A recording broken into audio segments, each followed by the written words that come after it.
Hello friends, welcome back to mass English grammar. आज की series में हम लेकर के आए हैं आप सभी के लिए एक महत्वपूर्ण टॉपिक जिसका नाम है क्वेश्चन टैग। क्वेश्चन टैग होता क्या है? तो कई बार क्या होता है कि हम अपनी बात बताते हैं और बात बताने के बाद उसको कंफर्म करने के लिए कभी कभी हम बोलते हैं कि क्यों भैया, जैसे कि मैंने सपोज बोला कि वहाँ जाइए, गो देयर, और फिर आखिरी में कंफर्म करने के लिए मैं बोल रहा हूँ कि क्यों जाओगे ना। तो ये जो जाओगे ना मैंने बोला है, इसी को हम कहते हैं क्वेश्चन टैग। ठीक है, जैसे मैंने बोला कि वह आपका फ्रेंड है, वह आपका फ्रेंड है। अब इसके बाद मैं इस बात को कंफर्म करने के लिए बोलूँगा कि क्यों है नहीं, है ना। तो ये जो इस तरीके की बात मैं जो पीछे बोल रहा हूँ, इसी को हम कहते हैं क्वेश्चन टैग। क्या कहते हैं? Question tag. इंग्लिश में क्वेश्चन टैग क्या होता है, किस तरीके से सेंटेंसेस बनते हैं। हिंदी में तो हमने बोल दिया कि न की है ना, है ना, इस तरीके की बात बता करके हम उसको क्वेश्चन टैग बना देते हैं। लेकिन इंग्लिश में क्वेश्चन टैग किस तरीके से बनाया जाता है समझते हैं। ठीक है, किसी भी वाक्य के बाद आने वाला एक छोटा सा सवाल, किसी भी वाक्य के बाद आने वाला एक छोटा सा सवाल जो होता है वो क्या कहलाता है? वह क्वेश्चन टैग कहलाता है। क्या कहलाता है? Question tag. जैसे कि राहुल वर्क्स हार्ड, राहुल मेहनत करता है। डजंट ही, क्या वह नहीं करता है? डजंट ही का मतलब क्या होगा? क्या वह नहीं करता है। ठीक है, ठीक है। दूसरा, he is not coming, he is not coming, वह आ रहा है। इज ही, वह आ नहीं रहा है। ठीक है, इज ही, क्या वह आ रहा है। तो ये हमने देखा क्या कि क्वेश्चन टैग आखिरकार होता क्या है। तो एक जो स्टेटमेंट हमने दिया है, स्टेटमेंट हमारा देने के बाद, हमारे कुछ बोलने के बाद, उसी बात को कंफर्म करने के लिए उसके अपोजिट हम कुछ ना कुछ बोल देते हैं। जैसे राहुल वर्क्स हार्ड, राहुल मेहनत करता है, क्या नहीं करता है। ठीक है, ही इज नॉट कमिंग, वह नहीं आ रहा है, क्या आ रहा है। ठीक है, तो इस तरीके की जो अपोजिट सेंस लेकर के हम छोटा सा प्रश्नवाचक चिन्ह लगाते हैं, इसी को हम कहते हैं क्वेश्चन टैग। इसी को हम क्या कहते हैं? Question tag. समझते हैं क्वेश्चन टैग में हम जनरली क्या करते हैं। क्वेश्चन टैग जब भी आता है तो जनरली हम देखते हैं कि यहाँ पर जो हमारी हेल्पिंग वर्ब होती है, यहाँ पर जो हेल्पिंग वर्ब होती है, इसी सेंटेंस को हम इंट्रोगेटिव नेगेटिव में चेंज कर देते हैं। सर इंट्रोगेटिव में चेंज करेंगे कि इंट्रोगेटिव नेगेटिव में चेंज करेंगे? समझते हैं, देखते हैं कि किस तरीके से उसको चेंज करते हैं। ठीक है, क्वेश्चन टैग होता क्या है? जैसे मैंने बोला कि ही कैन हेल्प मी, एक सेंटेंस मैंने बोला क्या कि ही कैन हेल्प मी, वह मेरी मदद कर सकता है। अब इस बात को कंफर्म करने के लिए मैं बोलूंगा कि कांट ही, कांट ही, ये जो कांट ही मैंने बोला वही क्या कहलाता है? वही हमारा कहलाता है क्वेश्चन टैग। क्या कहलाता है? Question tag. सरल से तरीके से हम और सरल तरीके से समझेंगे तो मैंने बोला कि he is my friend, he is my friend, वह मेरा फ्रेंड है। ठीक है, अब इसी बात को कंफर्म करने है ना, है ना जो हम बोल रहे हैं, है ना, तो है ना के लिए मैं बोलूंगा इजंट ही, इजंट ही। तो ये जो पीछे मैं छोटा सा क्वेश्चन पूछ रहा हूं अपने आप से, ये इसी को हम कहते हैं क्वेश्चन टैग। क्या कहते हैं इसे हम? Question tag. अगला और समझते हैं। सर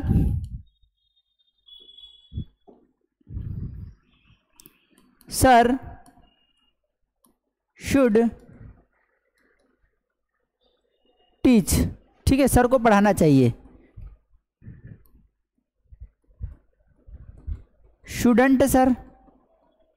ठीक है, तो ये जो मैं पीछे लगा रहा हूं छोटा सा क्वेश्चन, इसी को हम क्या कहते हैं? इसे हम कहते हैं क्वेश्चन टैग। क्या कहते हैं इसे? क्वेश्चन टैग कहते हैं। ठीक है, ये इसी को हम क्या कहते हैं? इसे हम कहते हैं क्वेश्चन टैग। कॉन्सेप्ट समझ में आ रहा है? ठीक है, क्या है कि कोई भी स्टेटमेंट जब हम देते हैं और उस स्टेटमेंट के पीछे हम अपने आप से क्वेश्चन करते हैं, हम सामने वाले से क्वेश्चन करते हैं कि क्यों भैया, मैं जो ये बात बोल रहा हूँ ये एक्चुअल में ऐसा होगा ना। तो ये इस बात को कंफर्म करने के लिए हम क्या करते हैं? छोटा सा प्रश्न लगा देते हैं, हमारे स्टेटमेंट के पीछे ही हम क्वेश्चन लगा देते हैं और उसी को हम कहते हैं क्वेश्चन टैग। उसी को हम क्या कहते हैं? Question tag. सर ये क्वेश्चन टैग कहाँ पर आता है? भैया क्वेश्चन क्वेश्चन टैग जो है 9th क्लास से चालू हो जाता है, कई बार तो मिडिल क्लासेस मतलब 6, 7, 8 से ही स्टार्ट हो जाता है और सारी मोस्टली कॉम्पिटेटिव एग्जाम्स में ये पूछा जाता है। बहुत ही इंपॉर्टेंट टॉपिक है और इसमें जो हमने टॉपिक इंक्लूड किए, जो क्वेश्चन इंक्लूड किए हैं वे प्रीवियस ईयर्स में पूछे गए हैं। इसके बाद हम इसकी जो टेस्ट सीरीज लेकर के आएंगे उसमें प्रीवियस ईयर्स में जितने भी क्वेश्चन पूछे गए थे वे सारे इंक्लूड होंगे। तो आप देखते रहिए, रूल्स को समझते रहिए ताकि वो जो क्वेश्चन सीरीज रहेगी उसको आप आसानी से सॉल्व कर सके। ठीक है, क्वेश्चन टैग बनाने के नियम क्या होते हैं, क्या रूल्स, क्या समझते हैं उसको, किस तरीके से हमें क्वेश्चन टैग बनाना चाहिए, इन सारे कॉन्सेप्ट्स को हम बहुत ही अच्छे तरीके से समझेंगे।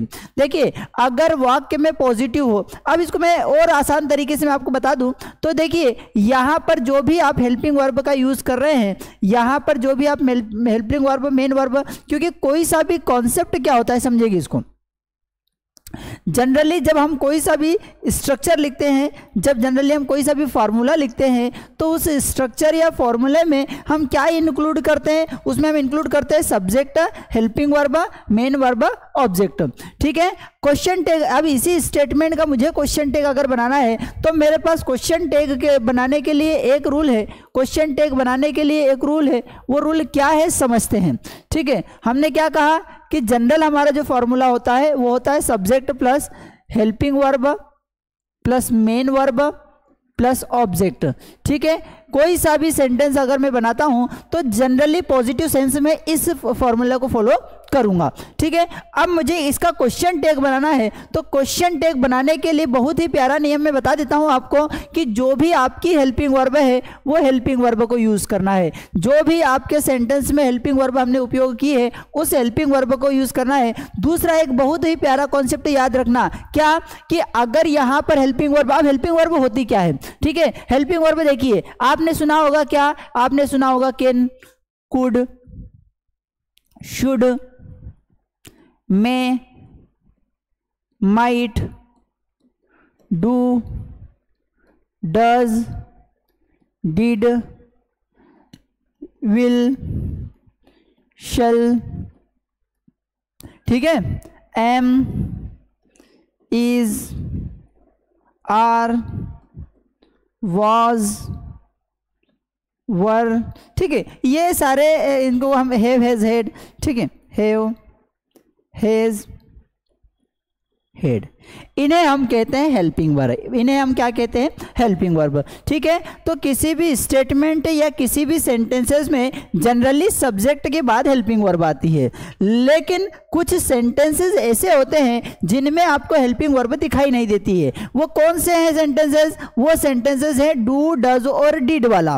वो स्टेटमेंट कौन सा है, डू, डज और डिड वाला। डू डज की जगह क्या यूज किया जाता है, यहां पर हेल्पिंग वर्ब न यूज करते हुए यहां पर डायरेक्ट या तो वर्ब का फर्स्ट फॉर्म यूज किया जाएगा, या वर्ब के साथ एस या ईएस यूज किया जाएगा, या वर्ब का सेकेंड फॉर्म यूज किया जाएगा। पॉजिटिव सेंटेंस में, नेगेटिव इंट्रोगेटिव में डू, डज, डिड लगाया जाता है। ठीक है, तो अब हमारा बात क्या हो रही है कि भाई हम जो हेल्पिंग वर्ब का यूज करेंगे तो कौन सी हेल्पिंग वर्ब का यूज करेंगे। तो ये जितनी भी आपको हेल्पिंग वर्ब दिख रही है वे सारी हेल्पिंग वर्ब को हम यहां पर पहले हेल्पिंग वर्ब लिखेंगे। ठीक है सर, आपने मुझे हमें बताया कि कभी कभी ये हेल्पिंग वर्ब और मेन वर्ब न आते हुए, हेल्पिंग वर्ब और मेन वर्ब न आते हुए हम वर्ब का फर्स्ट फॉर्म लगा देते हैं, या फिर वर्ब के फर्स्ट फॉर्म के साथ एस या ईएस लगा देते हैं, या फिर वर्ब का सेकंड फॉर्म लगा देते हैं। तो क्या ऐसी स्थिति में यहां पर तो हेल्पिंग वर्ब है ही नहीं, तो फिर हमें क्या लगाना है, तो नियम याद रखना है क्या कि अगर वर्ब का फर्स्ट फॉर्म है तो डू लगा देना है, वर्ब के फर्स्ट फॉर्म के साथ एस या ईएस है तो डज का यूज करना है, और अगर सेकेंड फॉर्म है तो डिड का यूज करना है। किसमें, केवल इस फॉर्मूले में। जनरली अगर हेल्पिंग वर्ब आ रही है तो आप पहचान ही जाएंगे। अगर हमारे पास हेल्पिंग वर्ब दी हुई है कि भाई can, could, should, may, might ये सारी दी हुई है तो हम पहचान जाएंगे, हेल्पिंग वर्ब को डायरेक्ट लिख देंगे। लेकिन एक स्थिति ऐसी आएगी जब आपको हेल्पिंग वर्ब आप पहचान नहीं पाएंगे, जैसे मैंने लिखा कि ही स्पीक्स इंग्लिश। अब इसमें आप हेल्पिंग वर्ब नहीं पहचान पा रहे हैं। ठीक है, दूसरा आई नो यू, इसमें आप हेल्पिंग वर्ब नहीं पहचान पा रहे हैं। शी हेल्प्ड मी, इसमें आप हेल्पिंग वर्ब नहीं पहचान पा रहे। हमने कहा है क्या कि ये जब आप हेल्पिंग वर्ब नहीं दिखे तो इसका मतलब वो समझ जाना कि ये डू डज डिड की बात हो रही है। किसकी बात हो रही है? डू डज डिड की। तो जहां पर केवल वर्ब का फर्स्ट फॉर्म लगा हुआ हो, जैसे कि यहां पर इसमें ना तो एस या ईएस है और ना ही सेकेंड फॉर्म है, जहां पर डायरेक्ट वर्ब का फर्स्ट फॉर्म लगा हुआ हो वहां पर आपको क्या यूज करना है फ्रेंड्स? वहां पर आपको यूज करना है डू। क्या यूज करना है? डू का। ठीक है, जहां पर वर्ब में एस या ईएस लगा हो वहां पर क्या यूज करना है? तो वहां पर यूज करना है डज का। जहां पर वर्ब में सेकेंड फॉर्म लगा हो वहां पर हमें क्या यूज करना है? तो वहां पर यूज करना है डिड का। कॉन्सेप्ट समझ में आ रहा है कि नहीं आ रहा है? अदरवाइज अगर आपको हेल्पिंग वर्ब दी हुई है, अगर आपको कोई सी भी हेल्पिंग वर्ब दी हुई है तो आप उसी हेल्पिंग वर्ब को यहां आकर के लिख देंगे। ठीक है, जनरल ये स्टेटमेंट है, ये कोई सा भी फॉर्मूला लगा हुआ है, कोई सा भी सेंटेंस लिखा है, सबसे पहले पहचानना क्या है कि उस सेंटेंस में हेल्पिंग वर्ब कौन सी है। अगर हेल्पिंग वर्ब कैन है, कुड है, तो वो उसे लिख देंगे। दूसरा एक कॉन्सेप्ट बहुत ही प्यारा, क्वेश्चन टैग का बहुत ही प्यारा कॉन्सेप्ट, जिसके बिना आप क्वेश्चन टैग नहीं समझ पाएंगे, वो यह है कि अगर यहाँ पर स्टेटमेंट पॉजिटिव है तो यहाँ पर नेगेटिव होगा, और यहाँ पर नेगेटिव है तो यहाँ पर पॉजिटिव होगा। इट मीन्स अगर यहाँ पर कैन है तो यहाँ पर लगा देंगे अपन कांट। अगर यहां पर कुड है तो यहां पर हो जाएगा कुडंट, यहां पर शुड है तो यहां पर हो जाएगा शुडंट, यहां पर मे है तो मे नॉट हो जाएगा। ठीक है, समझ में आ रहा है कि नहीं आ रहा है? कॉन्सेप्ट समझ में आ रहा है कि नहीं आ रहा है? यहां पर जो भी हेल्पिंग वर्ब दी गई है उस हेल्पिंग वर्ब को यहां पर हम लिखेंगे तो सही, लेकिन नेगेटिव बना करके लिखेंगे, और अगर यहां पर नेगेटिव दिया हुआ है तो पॉजिटिव बना देंगे। मतलब केन का कांट हो जाएगा, और यहां पर अगर पहले से कांट दिया हुआ है तो फिर ये केवल केन हो जाएगा। ठीक है, कॉन्सेप्ट समझ में आ रहा है कि नहीं आ रहा है? आना ही चाहिए और आएगा ही, डेफिनेटली आएगा, क्यों नहीं आएगा? ठीक है, तो केन का क्या हो जाएगा? कांट हो जाएगा, कुड का कुडंट। अगर यहां पर कांट दिया हुआ है तो इधर कैन हो जाएगा। समझ में आया कि नहीं आया? कोई सा भी स्ट्रक्चर किस तरीके से दिया हुआ रहेगा, इसी कॉन्सेप्ट में दिया हुआ रहेगा। Subject, helping verb, main verb. Subject, helping verb नहीं दिख रही है तो क्या दिखेगा आपको? या तो वर्ब का फर्स्ट फॉर्म दिखेगा, या वर्ब के फर्स्ट फॉर्म के साथ एस या ईएस दिखेगा, या फिर वर्ब का सेकंड फॉर्म दिखेगा। समझना क्या है, ऐसी स्थिति में हमें क्या करना है? हमें उसकी हेल्पिंग वर्ब को पहचानना है। जो भी हेल्पिंग वर्ब हमारे सामने दी हुई है उस हेल्पिंग वर्ब को हमें नेगेटिव बना देना है। ये कॉन्सेप्ट अगर आपने समझ लिया तो जितने भी सारे रूल्स हम पढ़ेंगे सारे रूल्स आपको क्लियर हो जाएंगे। ठीक है, समझते हैं अब आगे क्या कह रहे हैं। अगर पॉजिटिव हो तो क्वेश्चन टैग नेगेटिव होना चाहिए। अगर स्टेटमेंट पॉजिटिव है तो क्वेश्चन टैग क्या होना चाहिए? नेगेटिव होना चाहिए। अब इसको हम समझ लेते हैं आसान तरीके से। भैया हमने फॉर्मूला लिखा, subject plus helping verb plus main verb plus object, और हमें इसका बनाना है क्वेश्चन टैग। क्या बनाना है? Question tag. क्वेश्चन टैग बनाने का एक प्यारा सा नियम मैंने बताया है आपको। क्या मैंने कहा है कि यहां तक आपका स्टेटमेंट कंप्लीट हो जाता है तो फिर आपको हेल्पिंग वर्ब का यूज करना है। क्या यूज करना है? यहां पर जो हेल्पिंग वर्ब दी हुई है उस हेल्पिंग वर्ब का यूज करना है। लेकिन एक बात ध्यान रखना। क्या ध्यान रखना है सर? एक बात यह ध्यान रखना है कि जो भी हेल्पिंग वर्ब आएगी, जो भी हेल्पिंग वर्ब आएगी वो होना चाहिए अपोजिट। सर अपोजिट कैसा? उल्टा लिख देंगे? अरे नहीं भैया, उल्टा नहीं लिखेंगे। फिर कैसे लिखेंगे? अरे यहां पर अगर कैन लिखा है तो आप यहां पर लिख देना कांट। बात समझ में आ रही है? यहां पर अगर क्या लिखा है? कैन लिखा हुआ है तो यहां पर क्या लिख देंगे? कांट। यहां पर अगर आर लिखा हुआ है तो आप यहां पर लिख देंगे आरंट। समझ में आ रही बात? ठीक है, यहां पर अगर हैव लिखा हुआ है तो यहां पर लिख देना हैवंट। ठीक है, यहां पर अगर हेड लिखा हुआ है तो यहां पर लिख देंगे हेडंट। ठीक है, यहां पर अगर विल का यूज किया है हमने तो यहां पर आप यूज कर देंगे वॉन्ट। कॉन्सेप्ट समझ में आ रहा है कि नहीं? जो भी हेल्पिंग वर्ब है, वॉइस वर्सा, वॉइस वर्सा शब्द को आप समझेंगे। वॉइस वर्सा, मैं यहां पर एक शब्द यूज कर रहा हूं, वॉइस वर्सा। सर ये वॉइस वर्सा क्या होता है? वॉइस वर्सा का मतलब होता है अपोजिट। वॉइस वर्सा का मतलब क्या होता है? अपोजिट। कि अगर कैन यहां पर है तो यहां कांट कर देंगे, यहां कांट है तो यहां कैन कर देंगे, उसको अपोजिट कर देना है। ठीक है, बात समझ में आ गई? अब हेल्पिंग वर्ब प्लस यहां पर जो भी सब्जेक्ट हमने यूज किया है, यहां पर जो भी सब्जेक्ट हमने यूज किया है उस सब्जेक्ट को वापस लिख देंगे। उस सब्जेक्ट को क्या कर देंगे? वापस लिख देंगे। बात समझ में आई? जैसे एक एग्जांपल लिखता हूं कि ही कैन हेल्प मी, ठीक है, मुझे इसका बनाना है क्वेश्चन। तो अब मेरे पास क्या है कि ही क्या है, सब्जेक्ट है, केन क्या है, हेल्पिंग वर्ब है, हेल्प क्या है, मेन वर्ब, और मी क्या है, ऑब्जेक्ट। हमने क्या कहा है क्वेश्चन टैग बनाने के लिए कि आपको हेल्पिंग वर्ब देखना है। हेल्पिंग वर्ब क्या है, कैन, तो कैन को क्या बना देंगे, नेगेटिव। तो कैन का नेगेटिव क्या हो जाएगा, तो फ्रेंड्स हो जाएगा कैन का नेगेटिव कांट, ठीक है, लिख दिया कैन का नेगेटिव कांट।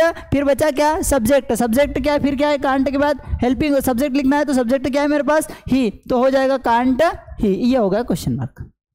कॉन्सेप्ट समझ में आ रहा है कि नहीं आ रहा है फ्रेंड्स? कॉन्सेप्ट समझ में आना ही चाहिए, क्योंकि इससे सरल आपको कहीं नहीं मिलेगा, इससे सरल आपको कहीं नहीं मिलेगा। तो आप इस कॉन्सेप्ट को समझिए। और हाँ, जो फ्रेंड्स गवर्नमेंट जॉब की तैयारी कर रहे हैं और उन्हें लग रहा है कि इंग्लिश हमारे लिए थोड़ा डिफिकल्ट लग रहा है, तो आप ऐसे फ्रेंड्स को जरूर साझा कीजिएगा, जरूर शेयर कीजिएगा, ताकि वे इन सारे कॉन्सेप्ट्स को अच्छे तरीके से समझ सके और उनके लिए आसान हो सके, ठीक है।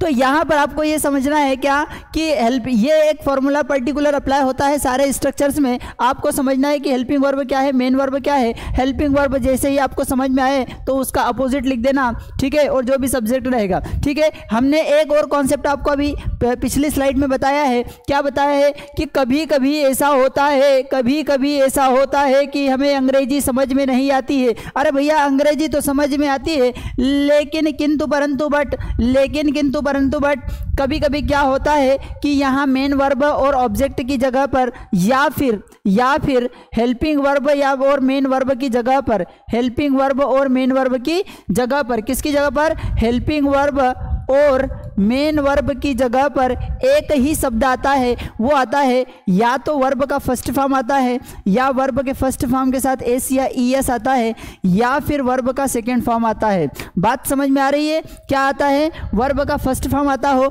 वर्ब के फर्स्ट फॉर्म के साथ एस या ईएस आता है, या फिर वर्ब का सेकेंड फॉर्म आता है। तो ऐसी स्थिति में एक बात हमेशा ध्यान में रखना, क्या कि यहाँ पर आपको हेल्पिंग वर्ब नहीं दी हुई है।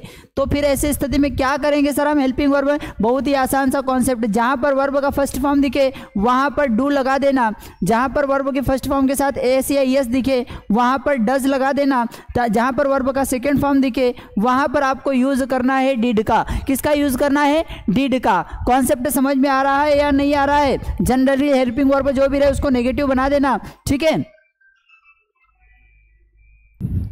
तो हमें इस कॉन्सेप्ट को समझना है, ठीक है, क्या कि हेल्पिंग वर्ब जो भी रहेगी उसके अपोजिट हेल्पिंग वर्ब का यूज करना है। अपोजिट कैसे? अगर यहाँ पर हेल्पिंग वर्ब पॉजिटिव है तो यहाँ पर नेगेटिव का यूज करना है, दूसरा यहाँ नेगेटिव है तो यहाँ पर पॉजिटिव का यूज करना है। कॉन्सेप्ट समझ में आया है या नहीं? कि भाई कैन है तो इधर कांट कर देंगे, शुड है तो शुडंट कर देंगे, विल है तो वांट कर देंगे। अगर हेल्पिंग वर्ब नहीं दी हुई है तो उस स्थिति में हमको पहचानना है कि यहाँ पर क्या यूज किया गया है। सपोज अगर यहाँ पर वर्ब का फर्स्ट फॉर्म यूज किया है, यहाँ पर अगर वर्ब का फर्स्ट फॉर्म यूज किया गया है तो फिर हमें यहाँ पर किसका यूज करना है? डू। और इसको अपोजिट बनाना है। अपोजिट मतलब जनरली यहाँ पॉजिटिव दिया है, यहाँ पर अगर पॉजिटिव दिया है तो इसको अपोजिट बनाएंगे तो अपोजिट हो जाएगा डू का क्या हो जाएगा? डोंट हो जाएगा। अपोजिट डू का क्या होगा? डोंट होगा। डज का हो जाएगा डजंट, ठीक है। सेकेंड फॉर्म अगर आ रहा है तो हो जाएगा डिडंट, ठीक है। कॉन्सेप्ट समझ में आ रहा है? देखिए फ्रेंड्स, कॉन्सेप्ट समझिए आप, बहुत ही आसान चीज है, डिडंट का यूज हो जाएगा, ठीक है। क्यों? क्योंकि जब हम फर्स्ट फॉर्म एस या ईएस या सेकंड फॉर्म यूज कर रहे हैं इट मीन्स पॉजिटिव सेंटेंस है, और हमने कहा है क्या कि अपोजिट यहाँ हेल्पिंग वर्ब का यूज करेंगे। इट मीन्स ये पॉजिटिव है तो ये नेगेटिव हो जाएंगे, तो वर्ब का फर्स्ट फॉर्म का डोंट हो जाएगा, ठीक है। और उसके बाद क्या हुआ? हेल्पिंग वर्ब लिखने के बाद जो भी सब्जेक्ट है आपका, जो भी सब्जेक्ट है वो सब्जेक्ट को यहाँ पर लिख देंगे, ठीक है। सब्जेक्ट को लिखते समय ये ध्यान रखेंगे कि सब्जेक्ट का प्रोनाउन यूज किया जाना चाहिए। क्या यूज किया जाना चाहिए? सब्जेक्ट का प्रोनाउन। सर सब्जेक्ट का प्रोनाउन कैसा है? जैसे मैंने बोला कि भैया Radha is my best friend, Radha is my best friend. अब मैंने यहाँ पर लिखा और यहाँ पर हेल्पिंग वर्ब के साथ मुझे सब्जेक्ट लिखना है। हेल्पिंग वर्ब में मैंने क्या कहा कि जो भी हेल्पिंग वर्ब रहेगी उसको यहाँ पर लिख देंगे, ठीक है। तो लिखा मैंने क्या, इज। अब नेगेटिव इसको बनाना है तो हमने क्या लिख दिया, इजंट, ठीक है। अब राधा को अगर मैं बोलूंगा कि इजंट राधा तो दैट विल बी इनकरेक्ट। क्यों इनकरेक्ट होगा, क्योंकि हमने प्रोनाउन पढ़ा है और प्रोनाउन क्या होता है कि नाउन के रिपीटेशन को रोकने के लिए जिस वर्ड का हम यूज करते हैं उसे हम कहते हैं प्रोनाउन। तो राधा के नेम के प्लेस पर हम क्या यूज कर सकते हैं, तो यहां पर it can be used she. क्या यूज किया जा सकता है, यहां पर शी का यूज किया जा सकता है। कॉन्सेप्ट समझ में आ रहा है कि नहीं आ रहा है, नहीं आ रहा है, ठीक है, कोई बात नहीं। किसी का भी नेम है, किसी का भी नेम है, ठीक है। तो अगर नाम की जगह पर वहां पर किसी को यूज करना है, क्योंकि नाम की जगह पर ही प्रोनाउन यूज होता है। नाम अगर किसी बॉय का नेम है, मैस्कुलाइन का है, तो आप यूज कर देंगे ही, ठीक है। अगर नेम किसी फेमिनाइन का है, महिला का है, तो आप यूज कर देंगे शी, ठीक है। और अगर किसी नाउन, अगर नाम तो है, ठीक है, नॉन लिविंग चीज का है, अगर किसी मनुष्य को छोड़ करके किसी की बात हो रही है, नॉन ह्यूमन की हो रही है, नॉन ह्यूमन की हो रही, मनुष्य को छोड़कर अगर किसी की बात हो रही है तो हम यूज करेंगे इट। क्या यूज करेंगे, इट। और अगर एक से अधिक लोगों की बात हो रही है कि स्टूडेंट्स ने ऐसा कहा,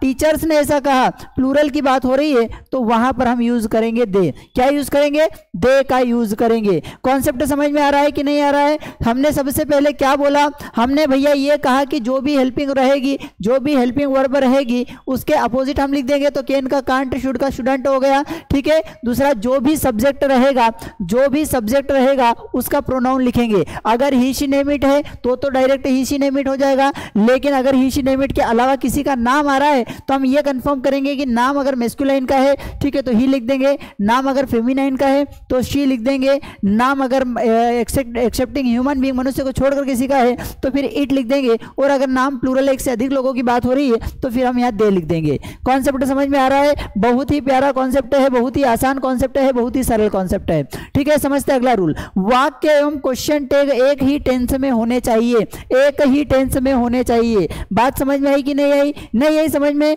भैया बात हमने पहले ही बता दी है आपको। क्या कि भैया अगर यहाँ पर कैन है तो यहाँ पर भी कैन का ही रहना चाहिए, यहाँ शुड है तो यहाँ पर शुड ही रहना चाहिए, अपोजिट हो जाना चाहिए। टेंस की बात बोले, अगर वर्ब का फर्स्ट फॉर्म है तो इधर डोंट लगाया, अगर ऐसे ही है तो इधर डजंट लगाया, सेकेंड फॉर्म है तो इधर डिडंट का यूज किया। कॉन्सेप्ट समझ में, इससे आसान कहीं नहीं मिलेगा, ठीक है। नेक्स्ट है नेगेटिव क्वेश्चन टैग में, नेगेटिव क्वेश्चन टैग में हेल्पिंग वर्ब एवं नॉट के कॉन्ट्रैक्टेड फॉर्म का उपयोग करेंगे। कॉन्ट्रैक्टेड, कॉन्ट्रैक्टेड कैसा होता है, जैसे मैंने बोला कैन नॉट, तो कैन नॉट की जगह क्या यूज कर सकते हैं, कांट, है ना। मैंने बोला विल नॉट, तो विल नॉट की जगह क्या यूज किया जा सकता है, वांट। आर यू गेटिंग और नॉट, जैसे डिड नॉट का डिडंट, हेड नॉट का हेडंट, विल नॉट का वांट।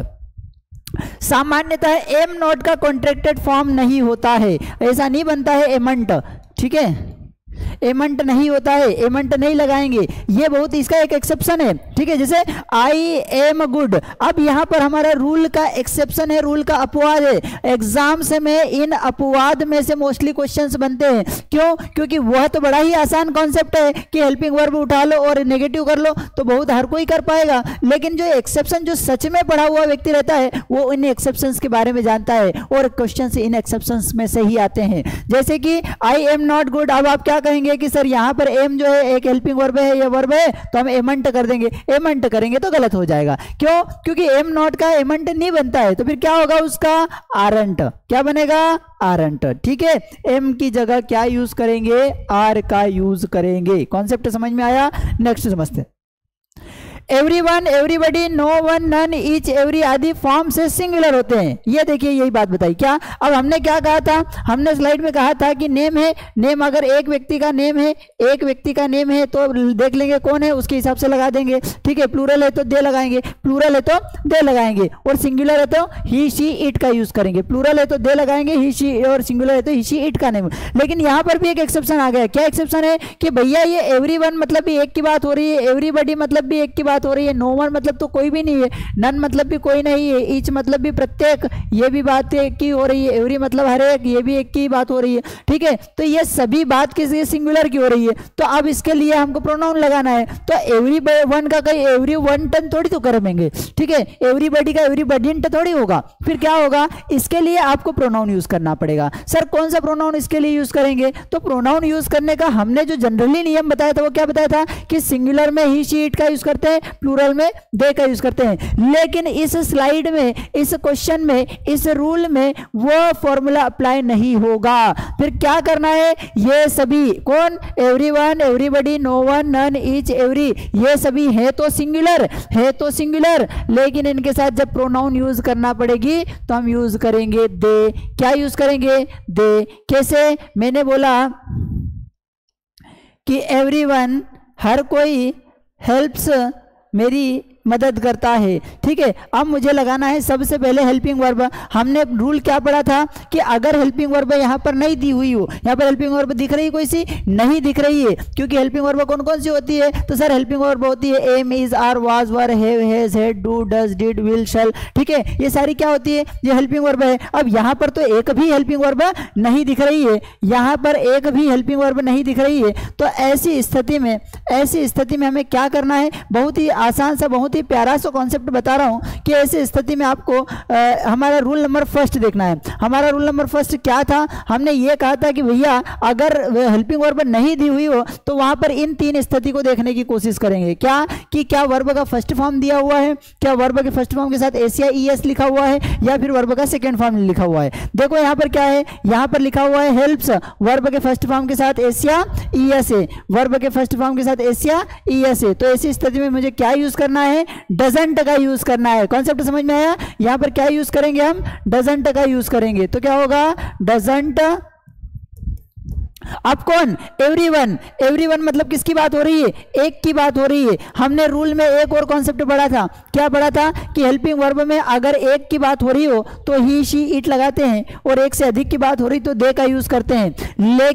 लेकिन यहाँ एक्सेप्शन है, इसलिए ये रूल अप्लाई नहीं होगा। और अब इसको समझेंगे क्या यूज करना है। इनके साथ सिंगुलर वर्ब, सिंगुलर प्रोनाउन इत्यादि का प्रयोग होता है, लेकिन क्वेश्चन टैग में ये बहुवचन हो जाते हैं, ये बहुवचन हो जाते हैं, ठीक है। तो बहुवचन क्या होगा, तो इनके लिए बहुवचन होता है दे। क्या होता है, दे। तो यहां पर क्या हो जाएगा, अब दे हो जाएगा। बहुत ही प्यारा कॉन्सेप्ट है, समझने की कोशिश करेंगे, ठीक है। अब ही, सी, नेम, इट के साथ हम डज लगाते हैं। ये हमने कहां पर पढ़ा था, हमने जब प्रोनाउन टॉपिक पढ़ा था उसमें ये पढ़ा था। जब हमने सब्जेक्ट वर्ब अग्रीमेंट पढ़ा था वहां पर भी पढ़ा था, ठीक है। तो वहां पर क्या पढ़ा था कि एवरीवन के हिसाब से तो यहाँ डजंट होना चाहिए, लेकिन अब हमारे पास यहाँ पर जो क्वेश्चन टैग में हम यूज कर रहे हैं वो क्या यूज कर रहे हैं, दे का यूज कर रहे हैं, और दे क्या है, प्लूरल है। तो अब प्लूरल के साथ डजंट का यूज नहीं होता है। तो ऐसी स्थिति में यहां पर हो जाएगा डोंट दे। क्या होगा फ्रेंड्स, डोंट दे। बहुत ही प्यारा कॉन्सेप्ट है। ये क्वेश्चंस बनते हैं इन्हीं एक्सेप्शंस में से, इन्हीं अपवादों में से क्वेश्चंस बनते हैं, ठीक है। नेक्स्ट समझते हैं। जैसे लिखा कि एवरीबडी हैज कम, हर कोई आ चुका है, हैजंट ही गलत हो जाएगा। क्यों हो जाएगा, क्योंकि हमने कहा है कि एवरीबडी जब आएगा ना तो फिर हम उसके साथ लगाएंगे प्लूरल, और प्लूरल में हमारे पास क्या हो जाएगा, एवरीबडी के, इनके लिए हेल्पिंग वर्ब रहेगी परमानेंट दे। क्या रहेगी, दे। तो क्या होगा, हैजंट ही हो जाएगा, नहीं हो पाएगा क्योंकि हमारे पास यहाँ ही गलत आ गया, दे का यूज करना है। दूसरा हेवंट दे, ठीक है, यह संभावना बन सकती है क्योंकि दे के साथ प्लूरल क्या लगता है, हेव, तो यह एक संभावना बन सकती है। नेक्स्ट डू दे, ठीक है, डू दे तो नहीं हो सकता है। क्यों, क्योंकि यहां पर जो भी टेंस है, ठीक है, यहां पर जो भी टेंस है उसके हिसाब से हमें यूज करना है, ठीक है। तो ये भी संभावना बन सकती है, ये भी करेक्ट हो सकता है। क्यों हो सकता है, क्योंकि लाइक्स एस या ईएस वाला आ गया है। एस या ईएस वाले में क्या लगाते हैं अपन, डू या डस का यूज करते हैं। अब हम प्लूरल की बात कर रहे हैं तो प्लूरल के साथ डू का यूज करते हैं, तो यह भी एक करेक्ट हो गया। नेक्स्ट है एवरीवन कैन स्पीक इंग्लिश, हर कोई स्पीक इंग्लिश कर सकता है, बोल सकता है। कांट दे, हाँ ये भी सही है, ठीक है। तो यहाँ पर तीनों कॉन्सेप्ट सही है, पहले वाला गलत है। देखिए ये एवरीबडी, नन और एवरीबडी के साथ हम क्या लगाते हैं, दे का यूज करते हैं, तो तीनों में इन्होंने क्या यूज किया है, दे का यूज किया है। अब इसी के हिसाब से हेल्पिंग वर्ब, यहाँ पर हेल्पिंग वर्ब क्या थी, हैज, तो अब ये हैज सिंगुलर के लिए है, प्लूरल के लिए क्या हो जाएगा, हैव, सही है, ठीक है, और कंट्रास्ट अपोजिट जाएगा, ठीक है, बहुत ही प्यारा कॉन्सेप्ट है, समझेंगे नेक्स्ट।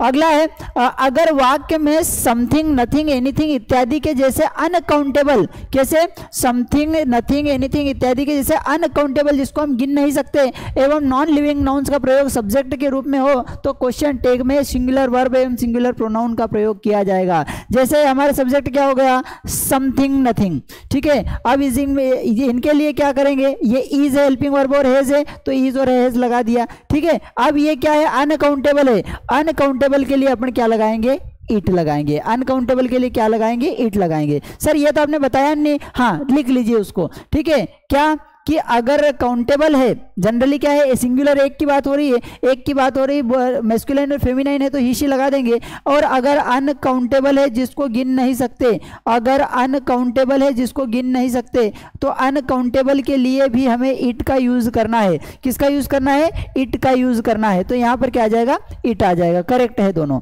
नेक्स्ट समझते हैं कलेक्टिव नाउन का प्रयोग, कलेक्टिव मतलब ग्रुप, कलेक्टिव मतलब ग्रुप, ठीक है। कलेक्टिव नाउन का प्रयोग सिंगुलर फॉर्म में अगर हो रहा है तो इनके क्वेश्चन टैग में सिंगुलर वर्ब एवं सिंगुलर प्रोनाउन का प्रयोग करते हैं। भैया कभी कभी क्या होता है, जैसे टीम, अब ये हमने बोला कि टीम को अब क्या मान रहा है, एक मान रहा है, इसीलिए तो सिंगुलर वर्ब यूज किया कि टीम हैज टेकन, टीम ने टेकन ले लिया है क्या, इट्स अ डिसीजन, अपना डिसीजन, ठीक है। तो अब ये यहाँ पर भी टीम को सिंगुलर एक मान रहा है, यहाँ पर भी टीम को एक मान रहा है सिंगुलर, तो जब अगर ये एक ही है तो प्रोनाउन एक के लिए प्रोनाउन कौन सा यूज करते हैं, तो हम एक के लिए प्रोनाउन, अब एक लड़का हो तो ही लगा देते, लड़की है तो शी लगा देते, लेकिन एक टीम की बात हो रही है और है क्या, एक, अनकाउंटेबल उसको माना जाता है, तो ऐसी स्थिति में इट लगाते हैं। तो क्या होगा, has taken it's decision, hasn't it. Sir ये हैजंट क्यों लगाया, क्योंकि यहाँ पर हैज था और हैज का अपोजिट हम यूज करते हैं, तो क्या हो जाएगा, हैजंट इट। कॉन्सेप्ट समझ में आ रहा है। नेक्स्ट, क्वेश्चन टैग में हमेशा प्रोनाउन का प्रयोग करना है, ये हमने वही बात करी थी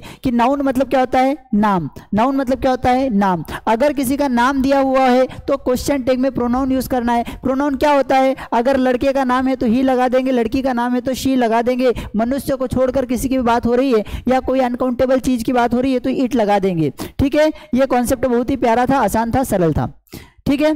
नेक्स्ट समझते हैं कुछ शब्द जैसे कि, हाँ बहुत ही प्यारा कॉन्सेप्ट निकल करके आया है, ठीक है। इसको रट लेंगे, इसको घोट लेंगे, इसका जूस बना करके पी जाएंगे। क्या है कि hardly, barely, seldom, scarcely, rarely, no not, never. ये नो नॉट नेवर तो दिख रहे हैं कि नेगेटिव की बात हो रही है, लेकिन ये दिख नहीं रहे हैं कि नेगेटिव की बात हो रही है, और इनमें बात नेगेटिव की ही हो रही है। और हमने एक बात कही है क्या, कि अगर सेंटेंस नेगेटिव है तो क्वेश्चन टैग बनाना पॉजिटिव, और अगर सेंटेंस पॉजिटिव है तो क्वेश्चन टैग बनाना नेगेटिव। अब ये शब्द आ गए, मतलब बात किसकी होगी, नेगेटिव की, और जब नेगेटिव की बात होगी तो क्वेश्चन टैग क्या बनेगा, पॉजिटिव बनना चाहिए। क्वेश्चन टैग क्या बनना चाहिए भैया, पॉजिटिव बनना चाहिए, ठीक है। जैसे ही हार्डली डज एनी वर्क, देखो डज लगा दिया, जबकि यहाँ पर नॉट हमको दिखाई नहीं, जबकि यहाँ पर नॉट दिखाई नहीं। ये होना क्या था कि अगर यहाँ पर पॉजिटिव है तो यहाँ पर तो डोंट का पढ़ा था हमने, ठीक है। यहाँ पर ऐसे यस है तो हमने डजंट का पढ़ा था, लेकिन यहाँ पर तो नॉट दिख ही नहीं रहा है, पॉजिटिव दिख ही नहीं रहा है, फिर भी इधर डज कैसे, अपोजिट कैसे आ गया, ठीक है। अगर यहाँ नॉट होता है तो ये पॉजिटिव रहता है, और यहाँ पर अगर पॉजिटिव होता है तो यहाँ पर नॉट आता है, ठीक है। ये कॉन्सेप्ट हमने पढ़ा है। लेकिन ये जो तीन शब्द दे रहे हैं ना, ये हार्डली, बेयरली, स्केर्सली, ये हमेशा नेगेटिव को रिप्रेजेंट करते हैं। किसको रिप्रेजेंट करते हैं, नेगेटिव को, और नेगेटिव में रिप्रेजेंट करने के लिए ये हेल्पिंग वर्ब जो आ रहे हैं हम कौन सी यूज कर रहे हैं, पॉजिटिव यूज कर रहे हैं। कॉन्सेप्ट समझ में आ गया। तो ही का ही रहेगा, ही का ही रहेगा, ही का ही रहेगा, ये लिखा है, पॉजिटिव बनाया इसको, और ये जो हेल्पिंग वर्ब रहेगी वही रहेगी, इसमें भी ही है, इसमें भी, इसमें भी।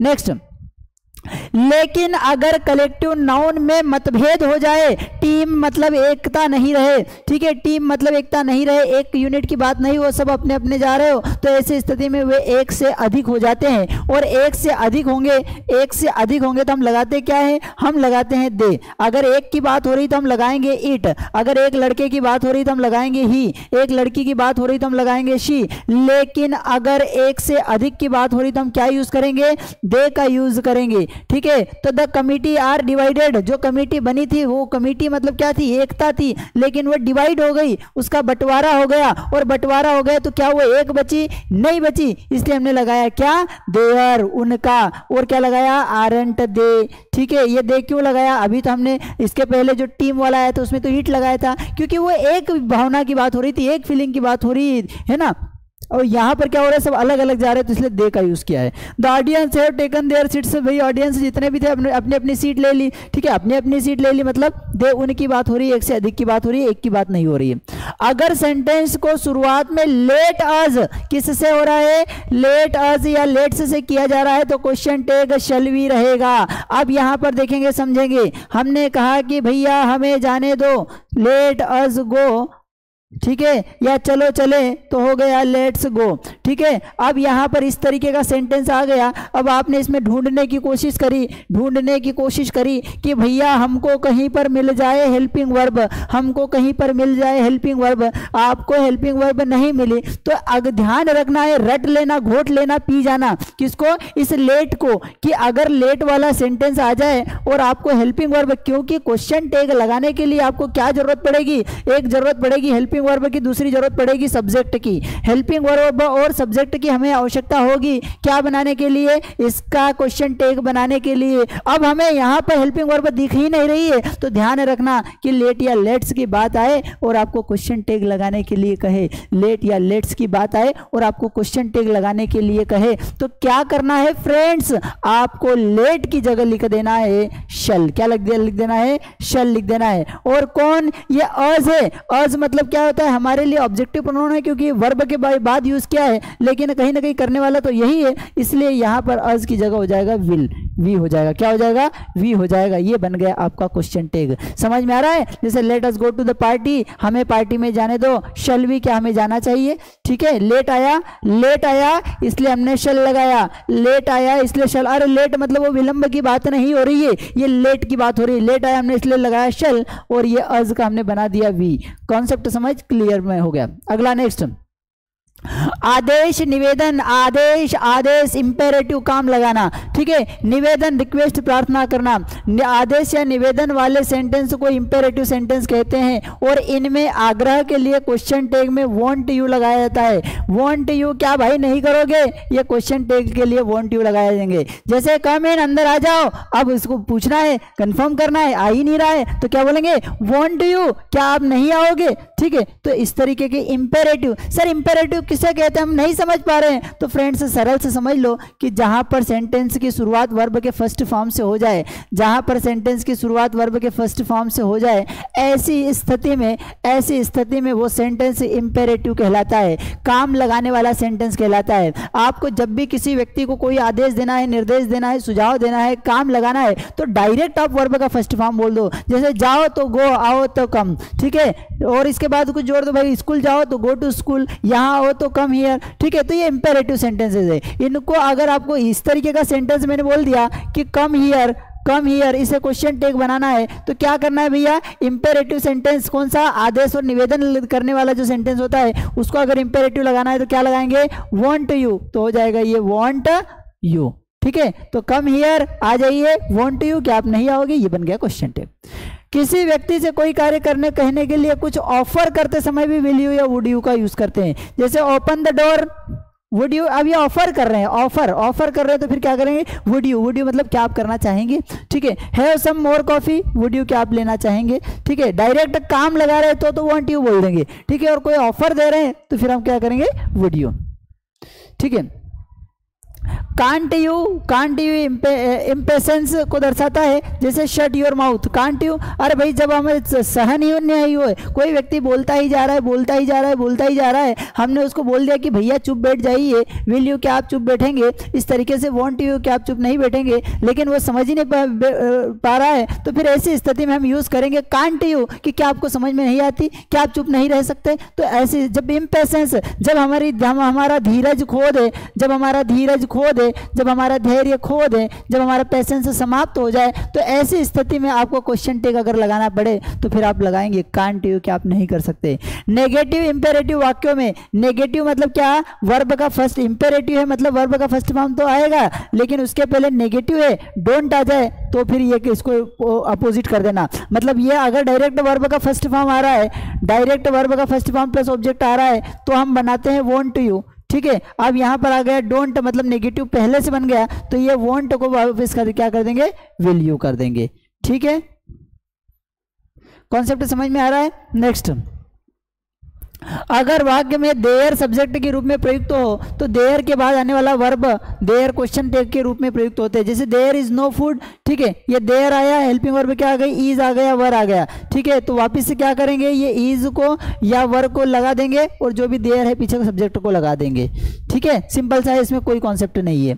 नेक्स्ट है, लिटिल एवं फ्यू का अर्थ ना के बराबर होता है। लिटिल एवं फ्यू का अर्थ ना के बराबर होता है, ये हमने कब पढ़ा था, ये हमने कल वाली क्लास जो एडजेक्टिव के क्वेश्चंस करे हैं और एडजेक्टिव का कॉन्सेप्ट पढ़ा था, तो उसमें ये पढ़ा था कि लिटिल और फ्यू का अर्थ क्या होता है। इनका अर्थ होता है ना के बराबर। अगर इनका प्रयोग वाक्य में हो और वाक्य अर्थ से नकारात्मक हो, मतलब न के बराबर हो, तो ऐसे क्वेश्चन टैग में अफर्मेटिव होंगे, क्वेश्चन टैग पॉजिटिव बन जाएगा। समझते हैं आप चीज को। ठीक है, जैसे ए लिटिल ए फ्यू वाक्य का नेगेटिव नहीं बनाते हैं, क्यों, क्योंकि ये सकारात्मकता की बात करते हैं। जैसे few people turned up for the show, few people कुछ लोग टर्न्ड अप आगे बढ़े, फॉर द शो शो के लिए, डिड दे क्या वे बढ़े। ठीक है, तो फ्यू मतलब क्या हो गया, नेगेटिव, कुछ ही कर पाए, नहीं के बराबर। ठीक है, यह फ्यू मतलब नहीं के बराबर की बात हो रही है। ए फ्यू मतलब थोड़े बहुत है ना, और द फ्यू मतलब थोड़े बहुत जो कुछ भी। तो फ्यू मतलब नकारात्मक, कोई नहीं कर पाए, तो फिर हम ऐसी स्थिति में कहेंगे कि डिड दे क्या उन्होंने किया। अब हमने बोला कि लिटिल होप इज लेफ्ट, कि थोड़ी सी ही आशा बची हुई थी,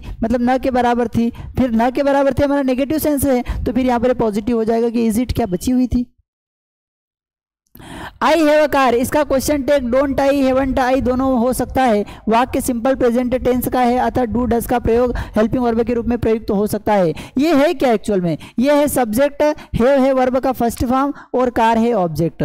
ठीक है, तो हमने क्या पढ़ा है कि जब वर्ब का फर्स्ट फॉर्म अगर क्वेश्चन टैग बना रहा है, तो फिर हमने क्या इस स्लाइड में हमने लिखा था, बहुत ही प्यारा, क्या लिखा था, हमने ये पढ़ा था कि अगर वर्ब के फर्स्ट फॉर्म से बना रहे हैं तो हम डोंट डजंट का यूज करते हैं। किसका यूज करते हैं, डोंट डजंट का यूज करते हैं। और आई के साथ क्या लगता है, डोंट, तो क्या हो जाएगा, डोंट, और ये सब्जेक्ट हमारा क्या है, आई। तो ये इस तरीके से बन जाएगा कि I have a car, don't I.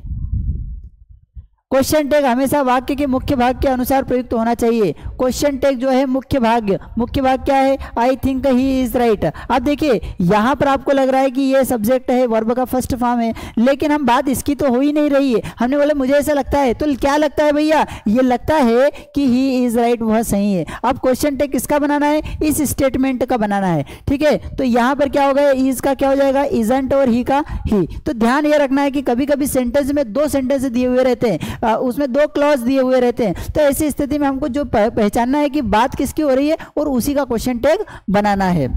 Next समझते हैं। ठीक है, कॉन्सेप्ट समझ में आ गया। वी होप हमने सारे कॉन्सेप्ट पढ़े हैं क्वेश्चन टैग के, और आपको भी सारी चीज़ें समझ में आई होगी। ठीक है, आपको अगर सारी चीज़ें अच्छी तरीके से समझ में आ रही है तो आप हमारा all in one grammar course भी ज्वाइन कर सकते हैं। भैया हमारा एक ऐप है मास स्टडी करके, ये आप इसको गूगल प्ले स्टोर से आप डाउनलोड कर सकते हैं। वहाँ पर आपको हमारे डिफरेंट कोर्सेज जो चल रहे हैं उनकी सारी जानकारी आपको मिल सकती है। ये ग्रामर का कोर्स बहुत ही प्यारा कोर्स है, इसमें लगभग सारी एग्जाम्स को हमने कवर कराने की कोशिश करी है। टॉपिक वाइज इसके लाइव टेस्ट हैं। ठीक है, प्रीवियस ईयर्स के क्वेश्चंस भी है इसमें, प्रैक्टिस शीट और नोट्स आपको मिल जाएंगे, और ये ग्रामर पूरी बेसिक टू एडवांस सुनने से शिखर की यात्रा तय की जाएगी। ठीक है, आप हमारे इस कॉन्टैक्ट नंबर पर कॉन्टैक्ट कर सकते हैं, जहां आपको विस्तृत जानकारी सारी मिल जाएगी। ठीक है, स्पोकन इंग्लिश का हमारे पास अलग अलग कोर्सेस हैं। ठीक है, एक्सपर्ट अगर आप अपने आप को थोड़ा सा एडवांस समझते हैं तो आपके लिए एक्सपर्ट बैचेस भी अवेलेबल है। किड्स बच्चों के लिए स्पोकन इंग्लिश की क्लासेस हैं। ठीक है, आपको लग रहा है कि हमारी वोकेब कहीं ना कहीं कमजोर है, तो वोकेब के लिए अलग कोर्स है।